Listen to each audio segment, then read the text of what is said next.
Selamat pagi anak-anak, selamat bertemu kembali dengan Ibu Helen dalam pembelajaran tematik kelas 4 SD. Tema kedua selalu berhemat energi, subtema 3 energi alternatif, pembelajaran ke-6. Anak-anak sudah siap belajar? Kita berdoa dulu sebelum kita belajar ya, supaya pembelajaran kita berjalan dengan lancar. Tujuan pembelajaran kali ini adalah 1. Siswa mampu menjelaskan hak dan kewajiban sebagai warga masyarakat dalam kehidupan sehari-hari dengan benar. 2. Siswa dapat menyajikan hasil identifikasi pelaksanaan kewajiban dan hak sebagai warga masyarakat dalam kehidupan sehari-hari. 3. Siswa dapat mengidentifikasi berbagai sumber energi alternatif dalam kehidupan sehari-hari dengan kerja keras dan jujur. Wah, ternyata kentang juga dapat menghasilkan energi listrik. Anak-anak mau tahu caranya? Nanti kalian lihat bahannya di bawahnya ya. Kamu juga sudah melakukan percobaan untuk menghasilkan energi alternatif dari berbagai macam buah-buahan. Apakah anak-anak masih ingat? Beberapa hari lalu kita sudah membuat percobaan dari buah jeruk. Bisa juga dari apel.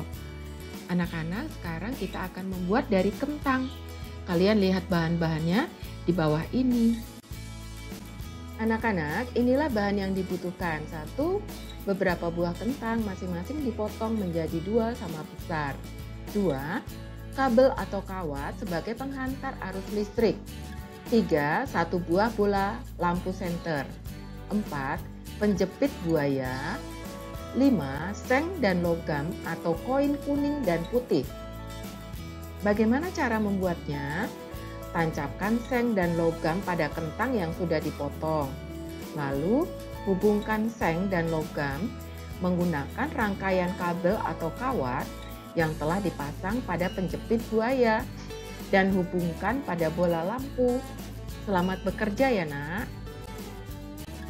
Sekarang, anak-anak gambar langkah-langkah dalam melakukan percobaan sumber energi alternatif yang telah kamu buat. Anak-anak tulis di sini langkah-langkahnya yang jelas, tulisannya yang rapi. Selamat bekerja ya, Nak.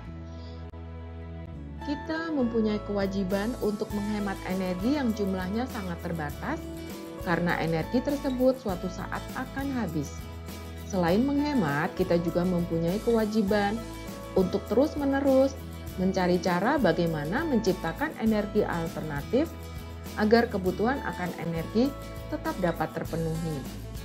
Mengapa kita perlu mengembangkan energi alternatif?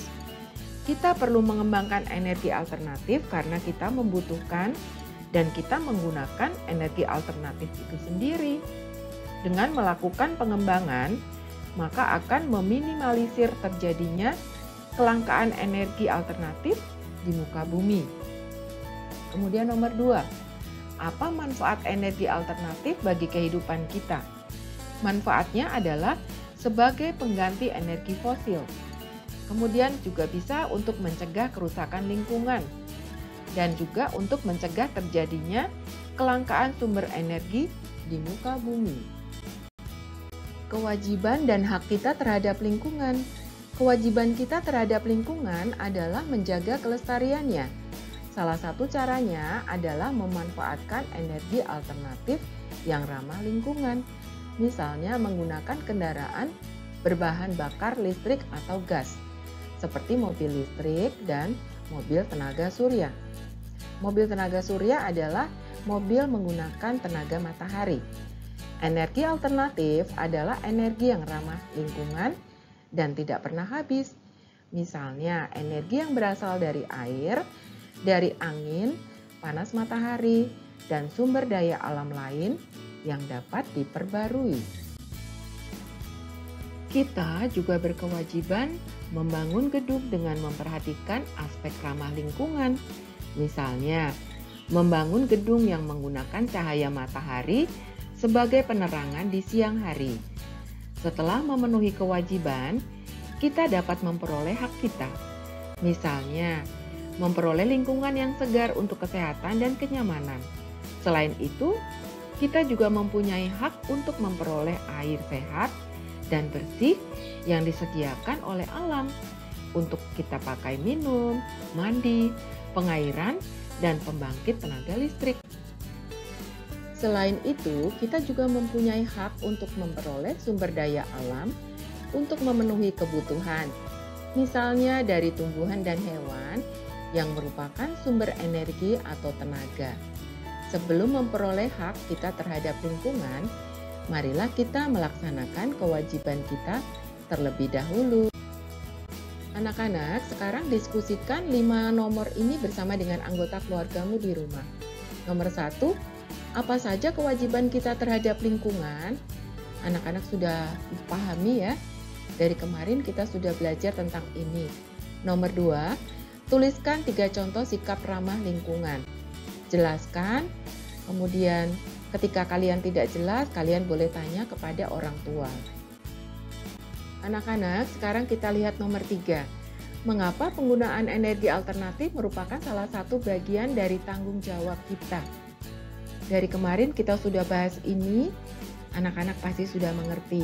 Nomor 4, berikan 3 contoh kebiasaan yang dapat kamu lakukan di rumah untuk menghemat energi. Kamu sudah sering melakukannya, misalnya mematikan lampu ketika sudah selesai belajar seperti itu. Nomor 5, mengapa kita harus melaksanakan kewajiban terlebih dahulu sebelum kita mendapatkan hak terhadap lingkungan? Selamat mengerjakan ya anak-anak, kerjakan dengan teliti.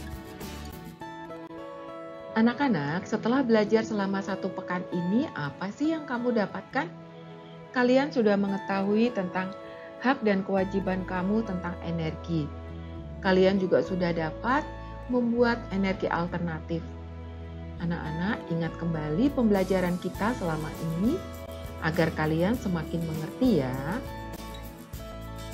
Untuk tugas yang terakhir, anak-anak lakukan percobaan sumber energi alternatif listrik menggunakan singkong atau kentang bersama dengan orang tuamu atau kakakmu atau orang yang lebih dewasa.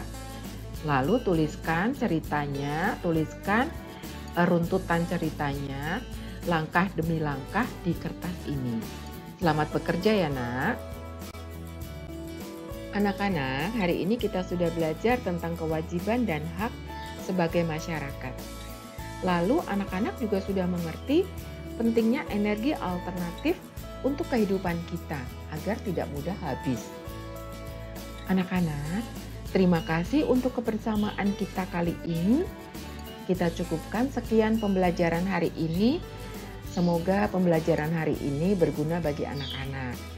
Selamat belajar dan tetap semangat.